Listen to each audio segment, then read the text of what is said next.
Ассаламу алейкум, қасиетті қырғызстандықтар. Бүгін қыштың бірінші күні, 1 декабрь 2021 жыл. Бұл күн біз үшін абдан маанилүү күндөрдүн бири. Мындан туп-туура 15 жыл башта 2006 жылы 1 декабрда Кыргыз Республикасында Бүтүн Кыргызстан деген партия каттоодон өтүп, саясий аренага чыккан. 15 жылдын ичинде башыбыздан көп нерсени өткөрдүк. Саясий чоң кызычууларды өткөрдүк. Парламенттик шайлоолорду жана президенттик шайлоолорду өткөрдүк.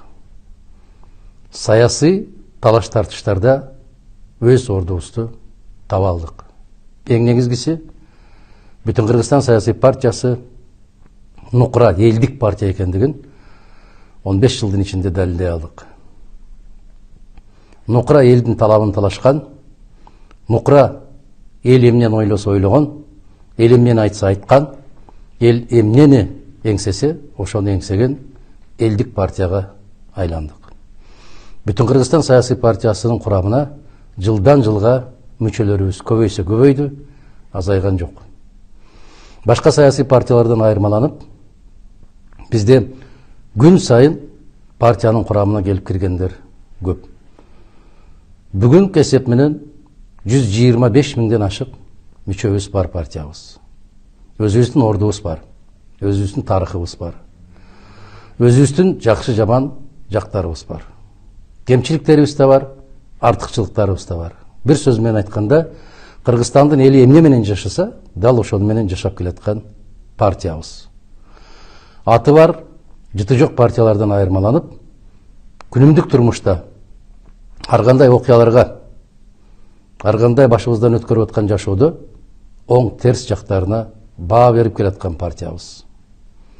Негизгиси кайдыгер эмес, саясий кандайдыр бир кампания башталганда пайда боло калып, андан кийин жок болуп кеткен партия эмеспиз. Биз күн сайын сиздер менен чогуу жашап, сиздер менен чогуу эмгектенип келатабыз. Бұл біздің жетішкендігіміз.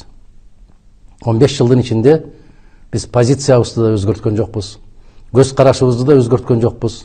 Негизги тутунган принциптерибизди жана карманган баалуулуктарыбызды өзгөрткөн жокпуз. Биз туруктуулук менен айырмаландык. Ошондуктан биздин негизги урааныбыз бул тазалык, туруктуулук, ыйман жана тартип болуп келатат. Ушул нерселер бизде жетишпей келди. Кечеки шайлоодо азыркы бийлик дүйнөгө жар салды. Биз дүйнөнү таң калтырабыз дейт. Кыргызстанда таза шайлоо өткөрүү мүмкүн дейт. Туура, азаматтар. Дүйнөнү эмес, Кыргызстандын элин, бардык нерсени көрүп келген биздин элди таң калтырдыңар. Бул аябай катуу таң калыштуу окуялар.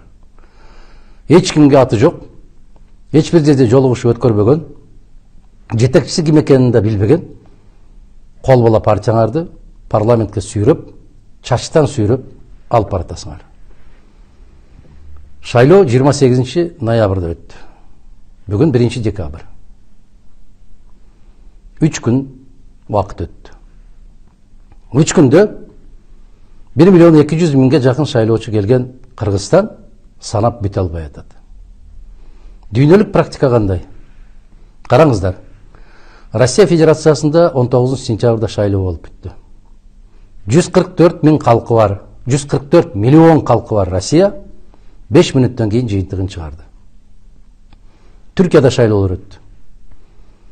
80 миллион калкы бар Түркия 5 мүнөттөн кийин жыйынтыгын чыгарды. Германия Федеративдүү Республикасында жакында шайлоолор өттү. 62 миллион шайлоочусу бар Германия 5 мүнөттө жыйынтыгын чыгарды, калкка жарыялады. 1 миллион 200 миң киши катышкан Кыргызстанда 3 күндөн бери санап бүтө албай атат. Мындан өткөн шалтырук, мындан өткөн сабатсыз, мындан өткөн алсыз, мындан өткөн караңгы бийлик барбы өзү негизи? Эмне үчүн биз 28-inde жыйынтык чыгар замат компьютерде дал ушул жерде туруп айттым мен. Мана компьютер өчтү, 15-20 мүнөткө өчөт, чоң химия башталат, көз боемочулук башталат. Күйгөндөн кийин көрдүңүздөр, мына борбордук шайлоо комиссиясынын алдына чыгып нааразычылык билдирип аткан саясий партиялардын коюп аткан дооматтары 100% адилеттүү дооматтар. Коюп аткан талаптары туура талаптар. Биз урматтуу кыргызстандыктар, өзүбүздүн да жоопкерчилигибизди билишибиз керек. Караңыздар, аябагандай төмөн сандагы шайлоочулар катышты бул шайлоого. Түшүнүксүз. 1000 шайлоочу катталган шайлоо тилкелеринде 200 киши келип атты. Айрыкча чет жакта Россия Федерациясында иштеп жүргөн биздин убактылуу жашап аткан азаматтарыбызга электрондук каттоодон өткөрүп берсеңер эле, бүттү, биз баарын шайлоого катышабыз деген убадалары беришкен. Натыйжада 40 000ге жакын шайлоочу катталган жерде болгону 2,5 миңге жетпеген киши келди. Бул эмнеден кабар берет? Биринчи кезекте шайлоого түк ишенимдин жоголгондугу, экинчиси баягы эле бизди кылымдар бою желкебизден басып жерге жаткырып келаткан кайдыгерлик. Баары бир мен барбасам да болот, менсиз да өтөт. Мына ушул кайдыгерликтин кесепети Кыргызстанды аябай каттуу артка тартып атат.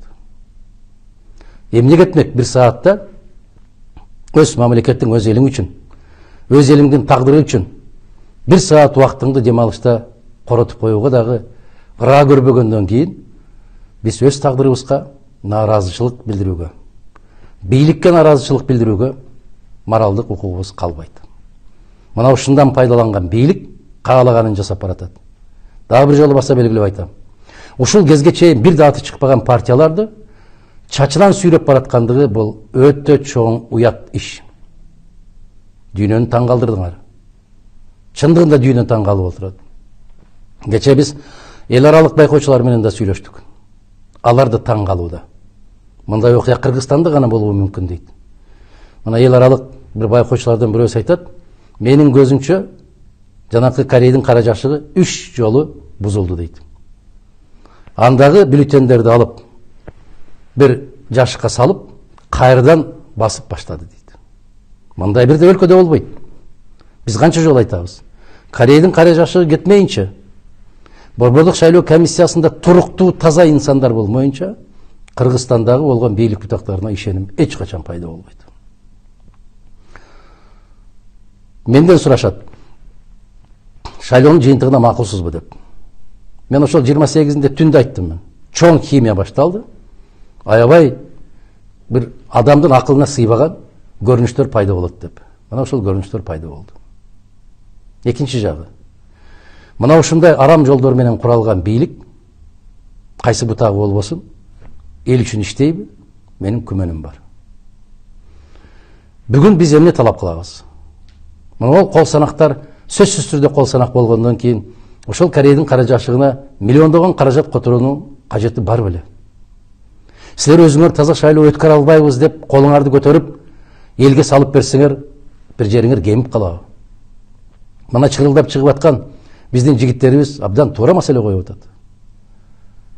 Бакыт Калмаматовдун берип аткан суроолордун бирөөүнө да расмий бийлик жооп бере албайсыңар. Себеп ал жигит абдан туура, каттуу, чечкиндүү маселелерди коюп атат. Бул суроолорду бүтүн Кыргызстан партиясы 15 жыл бою коюп келет. Бирок бир да сурообузга жооп ала албайбыз. Бүгүн биздин партиянын 15 жылдыгы менен куттуктап, жакшы майрамдык маанай менен чыгуу мүмкүнчүлүгү бар эле, тилекке каршы Кыргызстанда ар дайым ушундай болот. Бир жакшылыкты толгон токой жамандыктар басып эзип турат. Ошого карабастан, не деген химияларды жасагандыгына, не деген басмырлоолорду жасагандыгына карабастан, биздин күчтүү элибиз, келечектен үмүттү үзбөгөн калкыбыздын бир бөлүгү бүтүн Кыргызстанды кош колдоп тосмодон өткөрдүңүздөр. Бул колдооңуздар үчүн биз терең ыраазычылык билдиребиз. Ага чейин деле сезип келгенбиз сиздердин алдыңыздардагы карызыбызды. Бул карызды биз эки эселеп кайра кайтарабыз деген үмүт менен иштейбиз. Кудай кааласа, жараткан буйруп маңдайыбызга жазып, парламентте отурганда мына ушул сыяктуу маселелердин баары көтөрүлөт. токтойлу. Мындан ары карай сабатсыздыктын, караңгылыктын, момундай бир шалаакылыктын өлкөсүнө кете берсек, анда келечегибиз өтө чоң күмөн. Биз бүтүн Кыргызстан партиясы парламентке дал ушул алишемдиктерди жоюу максатында баратабыз. Биз сабаттуу өлкө, маданияттуу өлкө, ыймандуу өлкө, күчтүү өлкө жана нукура эл сүйөр бийликти куруу үчүн баратабыз. Биздин алдыбызда чоң жооптуу талаптар бар, маселелер бар. Биз бүтүн Кыргызстан партиясы Кыргызстандын 7 дуганын кыдырып, сиздерден түздөн түз ой максатыңыздарды, суроо талаптарыңыздарды, ыйыңыздарды жана кубанычыңыздарды көзүбүз менен көрүп келдик. Башка кайсы партия мактана алат? Ушунчалык жолугушууларды өткөрүп келдик биз, ушунча калк менен жолуктук деп. Менин күмөнүм бар. Урматтуу кыргызстандыктар, бүтүн Кыргызстан саясий партиясынын мүчөлөрү жана көрмандары. Дагы алдыда айта турган сөздөрүбүз көп.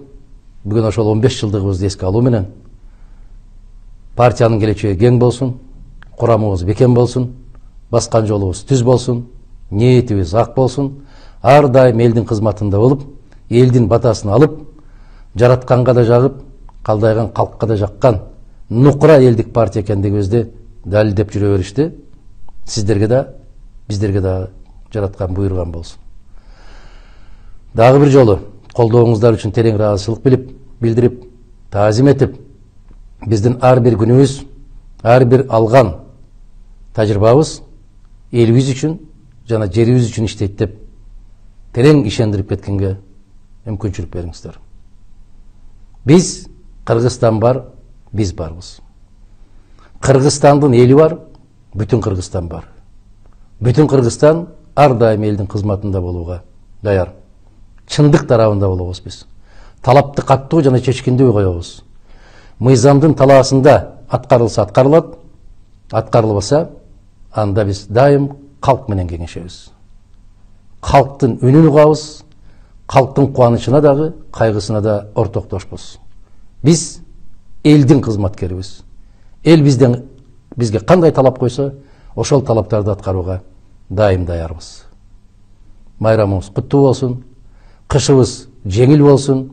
Ансыз да чөнтөгүбүз жука болуп турганда бизге анчалык деле сууктун кереги жок. Заманыбыз тынч болсун, жакшылык күндөрдө жолугушканды насип кылсын. Бар болуңуздар.